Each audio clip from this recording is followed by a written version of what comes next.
Some doctors in Singapore are adopting an international screening tool to more easily identify whether a child has autism. A study to test the tool has shown it to be around 90% accurate in determining if a child could be on the spectrum. Around 1% of children in Singapore has the condition.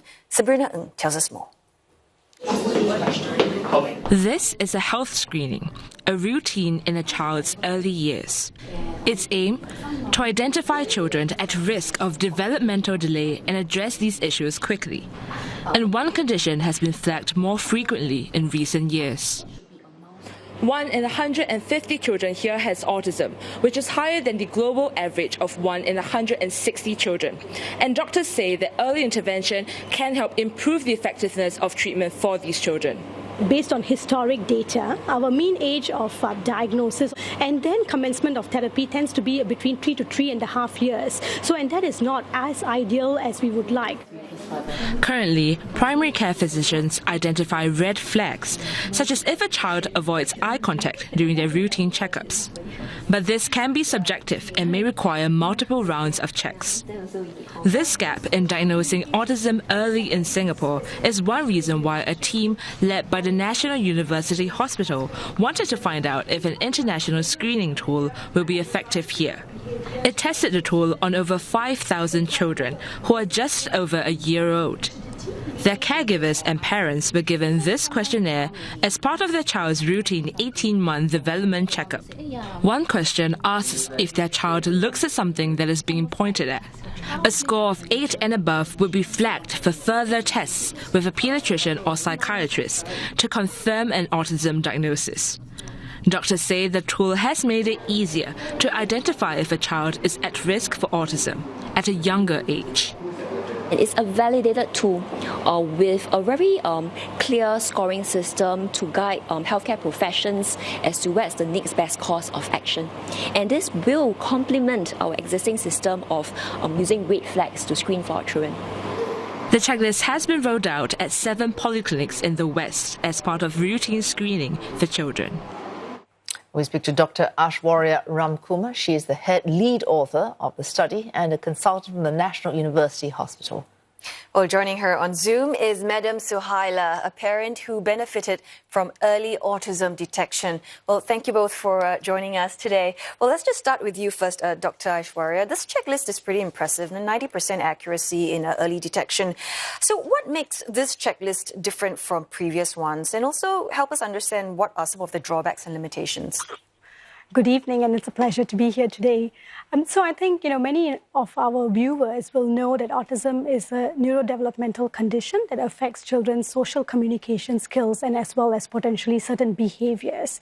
Now, one of the key things with autism is that early signs of autism are present in the majority of children by 18 months of age, and many from 12 months of age, in fact. And many of these early signs are things which are easily noticeable by caregivers.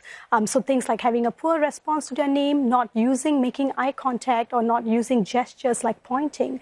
So the whole premise of screening is just to capture all of these early signs in a structured format to make parents basically pause and reflect whether their child is showing these signs of normal development or whether there's anything to be concerned about.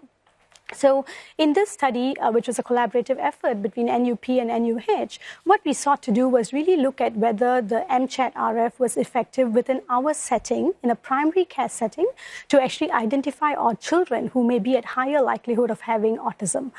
Our key results showed that this tool did perform well in picking up children. So we use, in the science world, we use things like sensitivity, which refers to among all the children who actually do have the condition, how many percentage were actually picked up by the screening test. Because the 90% success rate, how would you know it is 90%? Because in principle, the children who are not detected, you won't know anyway, so you haven't got a base figure with which to compare the success rate? Yeah, so that is certainly one of the limitations of many such screening studies, simply because we do know that the vast majority of children may screen negative, and it's not easy to track all of these children who screen negative to see what would eventually happen to them. So that was, but based on our study as well as other studies that have been done internationally as well, our sensitivity rates are about 90%, 88 to 90%, meaning the vast majority of children who do have the condition are picked up by this screening tool. And the other parameter that we look at is what is called positive predictive value. What this means is that if a child did have a failed screening result, the chances of them eventually having autism was very high at 90%. So the chances of someone who's having a false positive result, meaning failed the screening but actually did not have the condition, was pretty low. So that's very encouraging as well. Right, Madam Suhaila, let's just bring you in here now. As a parent of a child with autism, could you just share with us your personal journey, regarding some of the obstacles and challenges you faced in trying to obtain an early diagnosis and accessing, appropriate therapy, having not taken this latest checklist that we're talking about? Okay, so I have to thank all the doctors and the nurses that helped me along the way. The speech therapist also.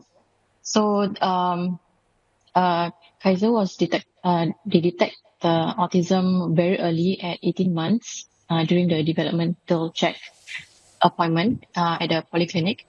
And then after that, we actually the doctor referred us to the NUH. And then from there, she suspected that Kaiser might have autism. From there, we started the journey for all his therapy and his lessons. Then, so he went through speech therapy. He goes for all the doctor's appointment, and then after that he went for EPIC classes, and then DS Plus, and now he's waiting for another program by his preschool, which is DSLS. Sorry, Madam Suhaila, in the pardon me for beginning, cutting in, because your son Kaiser's doctor is here. I take it you were referred to her at NUH. So after he was diagnosed at the polyclinic at 18 months, is that correct? He was then referred to Dr. Aishwarya, and you talk about therapy as well as lessons. If you could give us a very quick summary of what Kaiser, how he benefited from these therapy sessions and lessons, very quickly. Okay, so he benefited in a way that during the therapy it was a early intervention. So they started quite immediate. We started with speech therapy that was done once a week.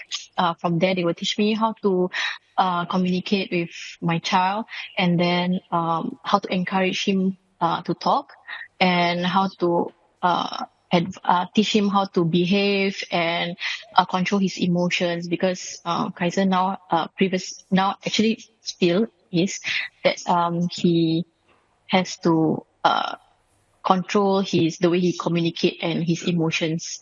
Yeah.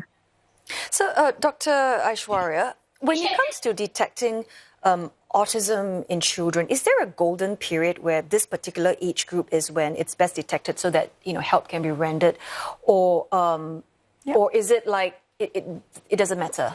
No, so certainly we know from science that the earlier the age of the child when we commence intervention, the more effective it is. And this is because we have this concept of what is called the golden period, which refers to the developing brain between birth to about 2 to 3 years, where the brain is the most sensitive to receive any intervention. So the chances of an intervention having better outcomes is a lot higher when you start it at a younger age. And what this would then translate to is really the child growing up to have better independent living skills and better communication later on. So that's the whole premise of why we are really looking at screening, because if we can detect children who are on the spectrum at an earlier age, we can then start treatment for them earlier, and this can translate to better outcomes. So I think overall this is a very promising study, and it's an important one for Singapore, because we were this is the first one to look at screening among well children in a primary care clinic. And I think this is something which hopefully we can take further as well. Madam Suhaila, a final question to you.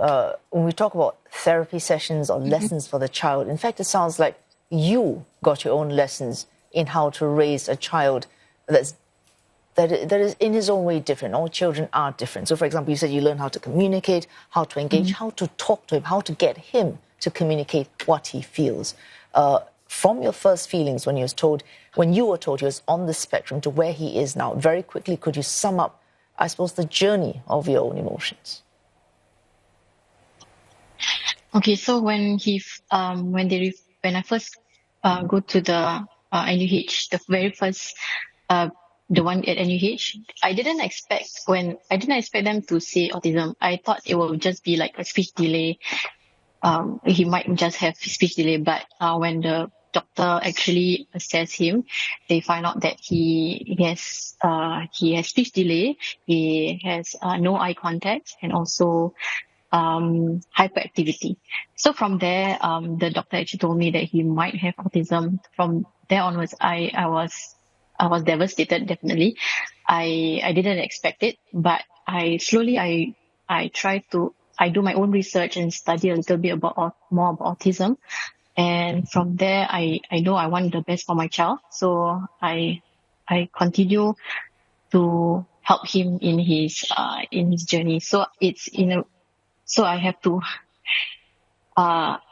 help him in a way that I have to do my own studies. I have to learn how to bring him up, and yeah. All right, thanks so much for sharing that story with us. Madam Suhaila, it's a parent who benefited from a child having early autism detecting, and of course, Dr. Aishwarya Ramkumar from NUH. Thank you.